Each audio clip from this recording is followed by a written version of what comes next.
After being forced to donate my kidney to my sister, she finally got pregnant with my husband's child. My parents and brother took my savings, my car, and my house, and congratulated the two on their marriage. The only person who knew I was dead, my best friend, sent a line of funeral wreaths and my death report on their wedding day. I saw a hint of panic on the faces of my parents and brother, who had been indifferent for more than 20 years. On the day of Simon and my sister's wedding, they each called me hoping I'd come back. Even though they couldn't reach me, it didn't stop the three of them from discussing how to transfer my house to Simon and my sister. My dad said, "It's just a house, Annie's being too petty." My mom said, "It's been half a year. Lisa just got a kidney and got pregnant. She needs someone to take care of her, and she doesn't even come to help." My brother said, "HMPH, she better not let me see her. If I do, I'll pin her down until she gives the house to Lisa." Dad took a deep breath and nodded. "We have no choice. If she won't consider Lisa, we'll have to make the call." After a few words, they focused on wedding preparations. I floated above, watching them busily with no emotional response. Probably because I never felt familial love from them.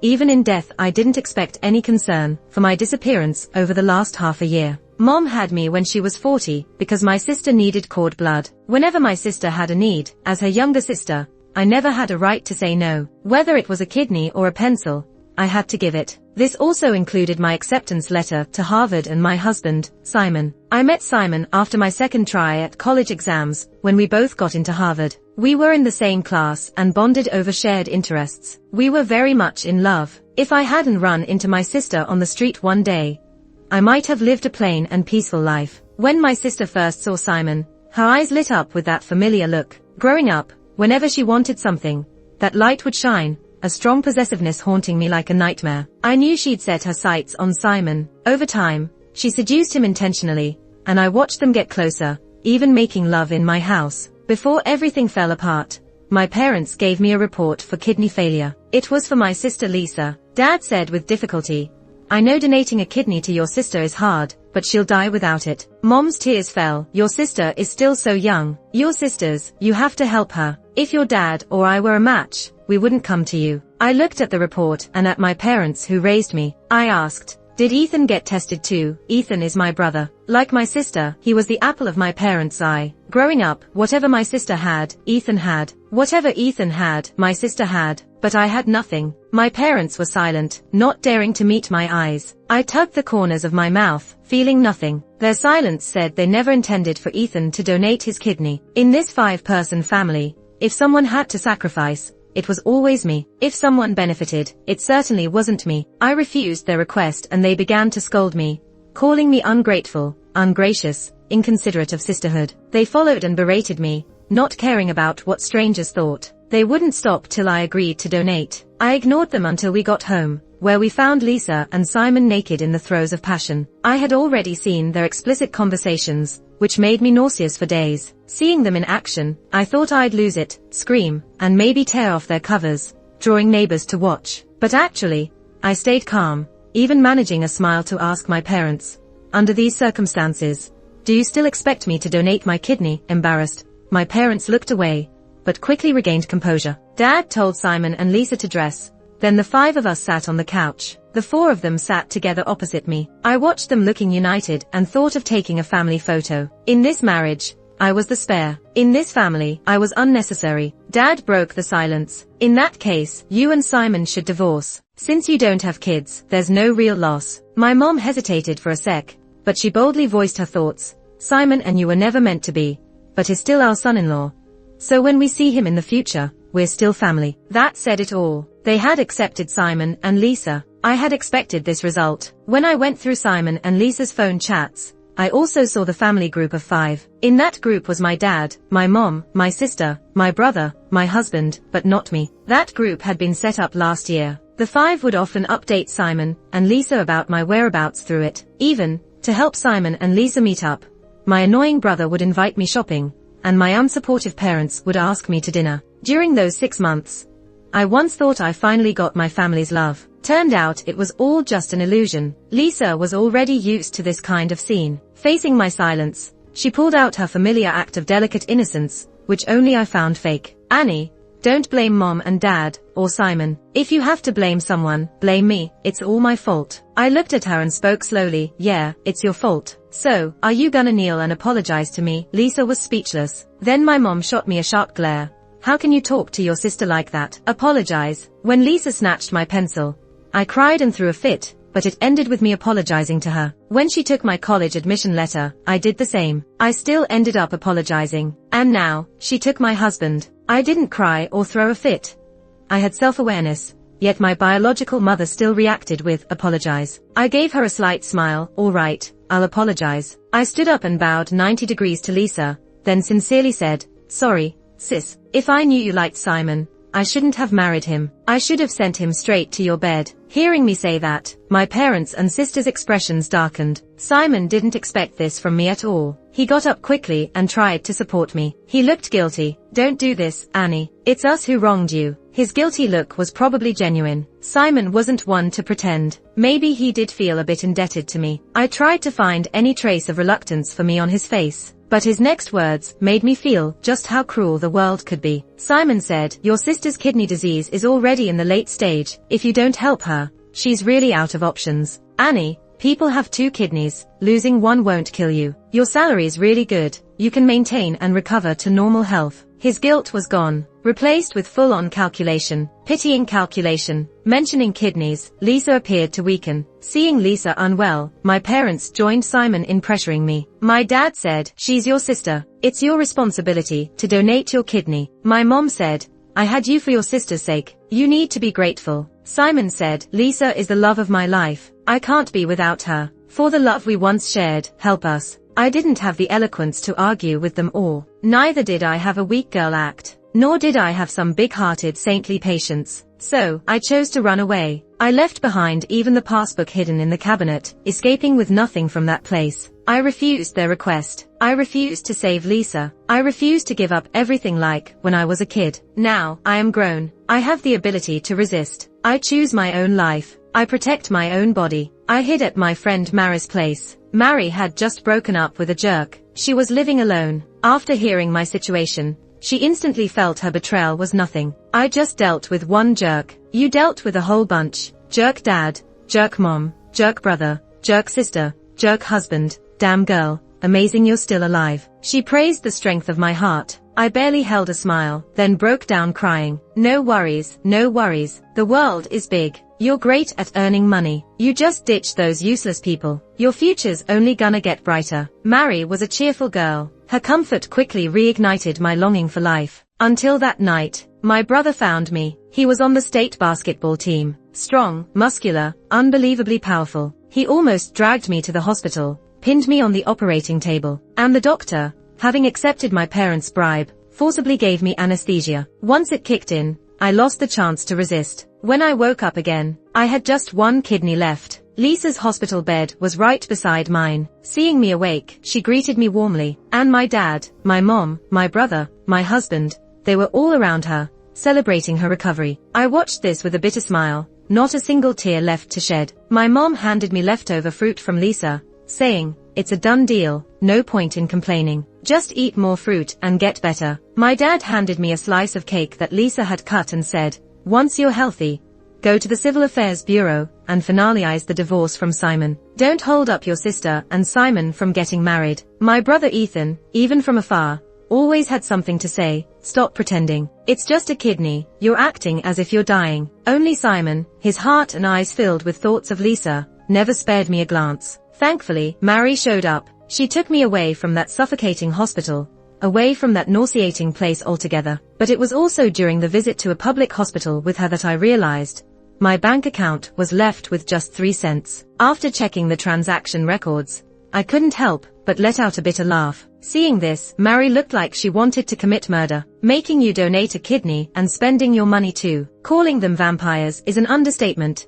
Simon used my bank card to pay for Lisa's kidney transplant surgery. My parents used my card to bribe the doctors. My brother used my card to buy supplements for Lisa. They are indeed so very nice. I'm not sure whether I was more furious about losing both money and health, or whether it was the doctor's incompetence at that hospital causing symptoms of infection in my other healthy kidney. Once they found out about my infection, Mary and the doctors started keeping things from me. In just a few days, I became lethargic. Nurses began hooking me up to oxygen. Mary occasionally cried by my side. She said a lot, but I couldn't hear a single word until I floated up into the air. I saw the doctor cover my body with a white sheet. Mary lay over me with tears streaming down her face. I realized something. I was dead. Because of an improper kidney surgery, my body suffered from extensive infections. I was dead. Died too pitifully. At that moment, Mary saw the missed calls from my dad, mom, and brother on my phone. Mary was so angry. She even cursed at me despite me being a corpse. Are you dumb or what? Why would you keep these people's numbers? Do they deserve to be in your contacts? How did you survive all these years? You really should have died earlier,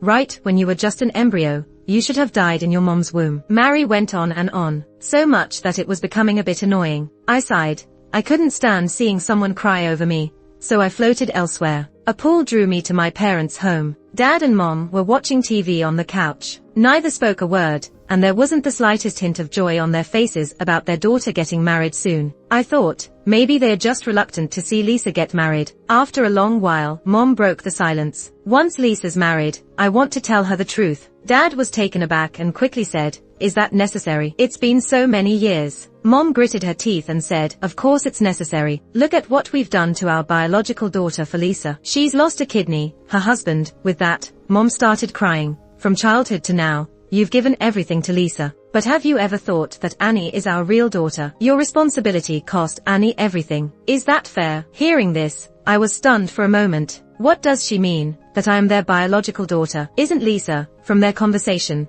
I learned that the sister who bullied me for over 20 years wasn't even my real sister. She was the daughter of my dad's old superior from his time in the army. Due to an unexpected accident, the old superior died saving my dad. My dad then took on the responsibility of looking after his widow. But a few years later, the widow ran off, leaving Lisa behind. My dad had no choice but to adopt Lisa. For over 20 years, due to guilt, my dad's indulgence towards Lisa became almost abnormal. Mom, being soft-hearted, went along with dad's wishes. And in this murky situation, I was the one enduring the bias for more than 20 years. I even thought that maybe I was the adopted one. There was a time I genuinely suspected that. I even took my hair and my parents' hair for a DNA test. Back then, I thought if I wasn't biological, maybe I'd be able to accept it. But no, the result I saw was, I was their biological daughter. With this result, the dark side of me began to grow. I started alienating every family member. So much so that whenever Lisa wanted to stir up trouble, she'd hit me right where it hurt most. Each time, she'd succeed. But now, none of this matters anymore. I'm dead, and my heart holds no emotions. Mom kept crying. Dad sighed heavily and smoked countless cigarettes. Finally, he said, after the wedding, once Lisa's happily married, we'll tell her the truth. We'll keep our distance from her, and as for our daughter Annie, I'll find a way to make things right with her. Mom nodded, then asked, and about Lisa wanting us to sell this house so she and Simon can buy a bigger one. Dad shook his head. This is all we have. Where would we live if we sold it? Besides, I want to leave this house to Annie. Considering we gave the smaller one to Lisa, it doesn't have a great location or layout. But this place is bright. Once Annie returns, we can take good care of her. They wanted to leave a house for me. That was quite unexpected. Mom sighed. I really am worried about Annie's health now. I want to bring her back. Dad responded. Try to find her. That girl Mary should know where Annie went. Mom glanced at the clock on the wall. Well, as soon as it's light, I'll go find her. After Lisa's wedding, everything will get better. Annie saved Lisa for me, and for the rest of my life, I swear I'll make it up to Annie. Those were the most heartfelt words I had ever heard. If it had been before, I would have been overjoyed. But now is not the past. I can't feel any warmth. My parents were cuddled up, talking about many things. Simon, that jerk. I can't figure out what Lisa sees in him. It's just as well Annie got away from him. I promised to find a better man for her in the future. And Ethan, he never cared about his own sister. Next time he dare lay a hand on Annie, I'll call the police and have him taken away. Annie, I'm so sorry. I floated above, looking at their slightly aged backs, feeling a faint sense of sorrow. When dawn broke, my parents were ready to go out looking for me. That's when Lisa and Simon showed up. They came empty-handed. They looked great. Nothing like before when Simon would always nag me to buy more fruit and supplements whenever I came home claiming he didn't want Dad to think he was stingy. Back then, I thought Simon wanted to impress my dad because of me. Turned out, he just wanted to impress Lisa. Lisa and Simon affectionately called Dad Mom. I guess Mom was done pretending, so she didn't respond. Dad, tired, reluctantly replied with a couple of words. Lisa naturally went to the fridge for fruits and drinks, and Simon casually ate and drank too. Neither of them noticed the change in my parents' expressions. After eating and drinking their fill, Lisa got straight to the point. Dad, Mom, did you contact the realtor I mentioned earlier? Did they say how much this house could sell for? Mom's face darkened. She turned and went into the kitchen. Dad, looking troubled, said, I haven't contacted that agent. Lisa was surprised. Dad, what's wrong? Didn't I tell you I wanted to sell the house with Simon? If you don't sell, we have no savings. Do you want Simon and me to end up on the street? Dad frowned. How could you end up on the street? Didn't Annie already agree to give you her house? Lisa replied bitterly. That place is so small. It won't sell for more than $300,000. That's not nearly enough to buy a house in the school district. Dad, I'm pregnant. Our child will need to go to a good school. Your own grandchild. Dad hesitated and took a deep breath. Your mom and I have just this one house. If we sell it, we'll have nowhere to live. Lisa, with utmost seriousness, said, you can just rent. Renting is cheap, more economical than buying. Lots of people your age travel the world and rent for months at a time. Dad didn't know how to continue the conversation. From the kitchen, Mom couldn't help herself and said, we don't want to move, and we don't want to travel. We just want to stay here and take care of Annie. Taking care of Annie? She's an adult. What does she need? Lisa looked shocked, like my parents were out of their minds. But hearing this, Mom walked out of the kitchen, confronting Lisa. Lisa, we've spoiled you for over 20 years. It's enough. Your sister lost a kidney because of you and her husband. Have some conscience. Her health will never be the same. How does she not need care? Lisa clicked her tongue. Having been spoiled for decades, she probably couldn't handle her dear mom having such an attitude. But faced with strong parents, Lisa could only say, if you won't sell the house, at least give me some money, so Simon and I can make a down payment. Dad, lips tight, hesitantly asked, how much do you need for the down payment? Lisa replied, not much. Just $300,000. Dad's eyes widened. $300,000. We don't have that kind of money. Mom exclaimed. $300,000. Our retirement money amounts to peanuts. You want us to sell the house or rob a bank? Lisa's face fell, almost warning. Whatever. Dad, Mom, you have to give me the money. Then she called Simon and they left. As they left, Simon said to Lisa, no way your dad has $300,000. They just said they'd buy you a house, lying to appease you. Lisa snorted. I don't care. Even if they sell a kidney and a heart, they have to give me $300,000. Or else I'll take the deed and sell the house, let them sleep on the street. Hearing this, my parents trembled with fury. But what could they do? This was the kid they had raised so lovingly. Mom was sobbing in anger. Dad could only hold her in his arms, consoling her repeatedly. I'm sorry, it's my fault. I let you and Annie down.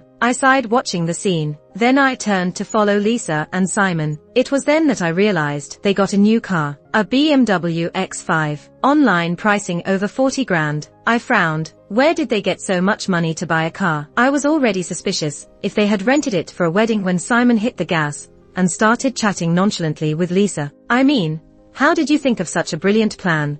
You mean the kidney thing? Simon raised an eyebrow and reached over to pinch Lisa's waist. How can one kidney afford such a car? Huh? Tell me, how many times have you done something like a high insurance policy? Lisa clicked her tongue.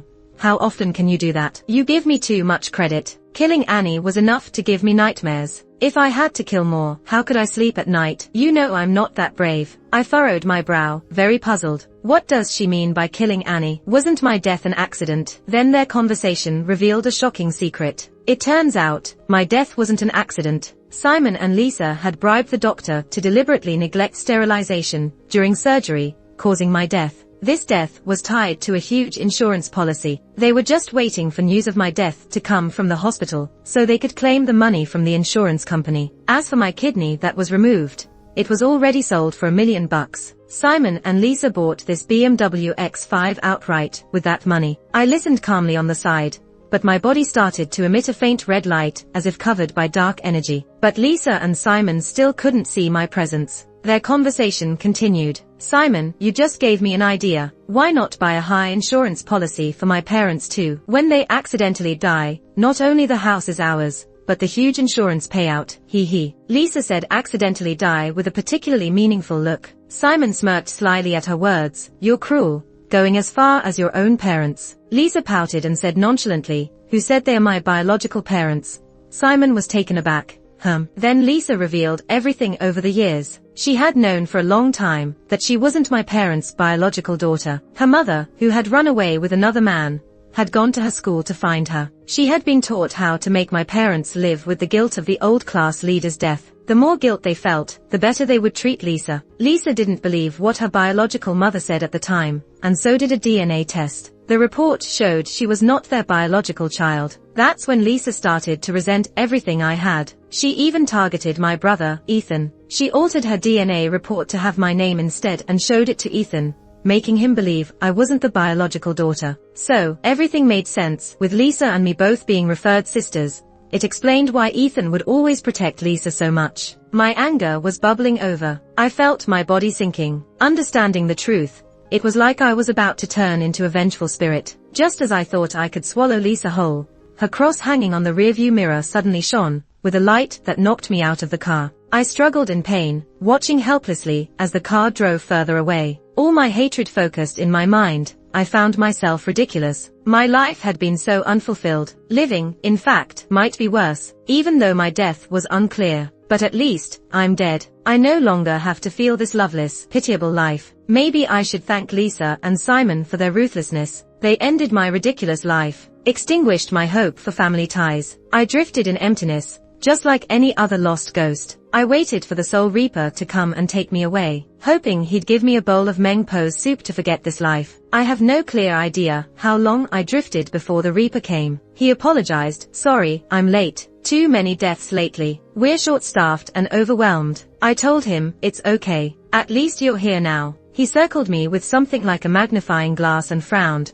Why didn't anyone hold a funeral for you? I was confused. No funeral means I can't leave here. He shook his head. Not exactly. But it would affect your reincarnation. But considering you were good during your life, saved cats and dogs, I can give you a chance to enter someone's dreams. Find someone you trust. Let them get you a death certificate and a proper funeral. It'll be your farewell to the world. He checked my list of living relatives. Your dad, mom, brother. Oh, you have a non-biological sister. Who do you choose? The term sounded so foreign to me. I said, marry, my best friend. He raised an eyebrow, but said okay. That night, I successfully entered Maris' dream. When she saw me, she cursed me first, then hugged me, sobbing. She said, being cheated on 100 times doesn't hurt as much as losing you does. Why did you have to die in front of me? It's my first time seeing a dead person. Sob, sob. She's blaming me and hitting me, not the least bit scared even though I'm a ghost. I spent a long time comforting her, persuading her to help me get a death certificate, and finally convinced her to call the police. Maybe I just couldn't stand Lisa and Simon getting away with it. Or perhaps, because I found out they planned to murder my parents next. Damn that selfless heart of mine. Yeah, I insisted on calling the cops. Your brother forcibly pinning you down on the operating table is downright illegal. But unfortunately, I had no proof to report that entire house of scumbags of yours. I sighed and shared my story with her, revealing the true reason behind my death. I never thought I'd still be unable to let go of those two aging parents. But at the same time, I comforted myself. I just didn't want them to die too soon, or it'd be awkward meeting them so early.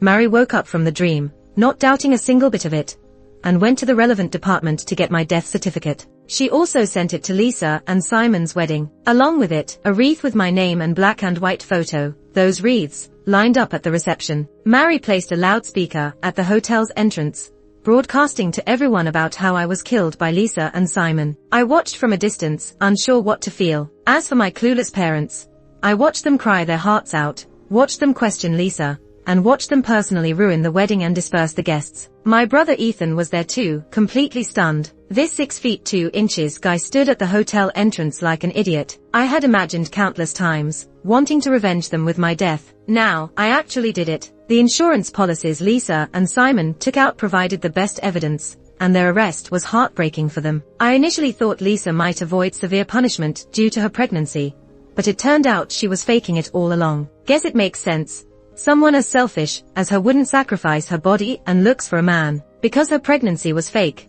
the court sentenced her to death on the spot. As for Simon, though not directly involved, he got 30 years as an accomplice. Even the doctors who helped them with illegal procedures were arrested for attempted murder. That day, guests who were supposed to attend Lisa and Simon's wedding ended up attending the funeral my parents arranged for me. During the funeral, my parents deeply reflected on how they treated me over the years. They said sorry and apologized so many times, but no amount of these words can undo the harm they caused me. After the funeral, the Grim Reaper stayed with me following those two. I wondered why and asked, "Why aren't you taking me away yet?" He replied, "They're about to die too.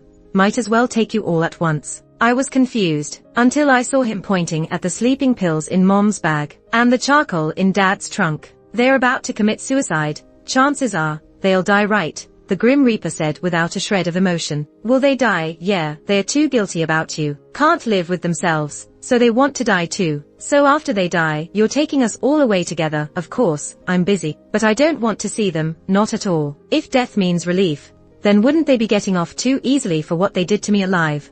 The Grim Reaper stroked his chin and mused, "True, but I'm busy, no time to make separate trips for each of you." I watched them close off the windows and doors. I watched them light the charcoal together. I watched them prepare water and start praying, difficultly, before dying. They said they wanted to see me after death, to explain, to ask for permission to continue loving me. But I really didn't want to see any of it. "So if they don't die yet, that's fine, right?" Ethan turned himself in, because he was the one who forced me onto the operating table back then. He couldn't live with what he did.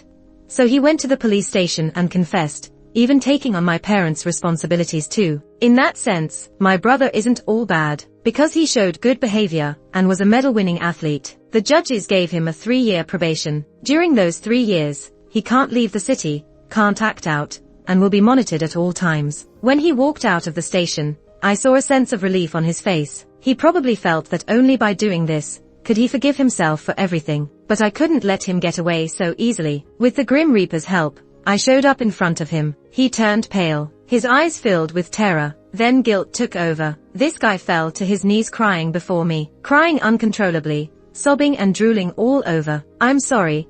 I'm so sorry. Big brother shouldn't have been fooled by Lisa. We look so much alike. How could I believe Lisa's words? I'm so stupid. So foolish. Sis, I'm sorry." I sighed and told him, "You look ugly crying." He gave me a confused look but kept crying. I said, "Bro," I paused, changing my approach, "your parents are trying to kill themselves. If you go now, you might make it in time." He froze. He knew I didn't joke about stuff like this. I continued, "Don't think dying will fix things. If they really feel guilty, they should do something to make it up to me. The path to reincarnation is crowded. If they die, they'll just compete with me for a spot. I'll only hate them more." "Got it?" Ethan blinked with those clear, naive eyes. As a breeze blew past, I disappeared in front of him. When he just stood there calling my name and didn't get any response, he finally realized what I'd said and started running towards our parents' house. Luckily, he was on time. Our parents were taken to the hospital. They yelled at Ethan for saving them, but after hearing Ethan's spiel, what I told him to say, they hesitated, probably doubting the truth of what my brother said. But deep down, they knew, they shouldn't just die like that. After all, dying is the best way to escape. But why should they have that? Death is the last resort for those who've suffered endlessly, not for those who messed up and feel guilty. That would just sully the road of reincarnation. They ought to live to atone for me. I took the bowl of soup freshly brewed by Meng Po. She said, "After you drink this, you'll see what's on your mind. If you don't want to reincarnate, just let me know. I can bring you back to life." I shook my head. I would never choose to come back to life. I drank the soup. It tasted like dishwater. I saw my parents walking into the police station to turn themselves in for forcing me to donate my kidney, and for the incident years ago where my acceptance letter was replaced by Lisa's. I saw Ethan lighting incense for me every day since he saw me as a ghost. I saw Mary finally found someone who loved her, and she was happy. And I resolutely headed towards reincarnation, hoping that in my next life, I'd have nothing to do with these people. The end.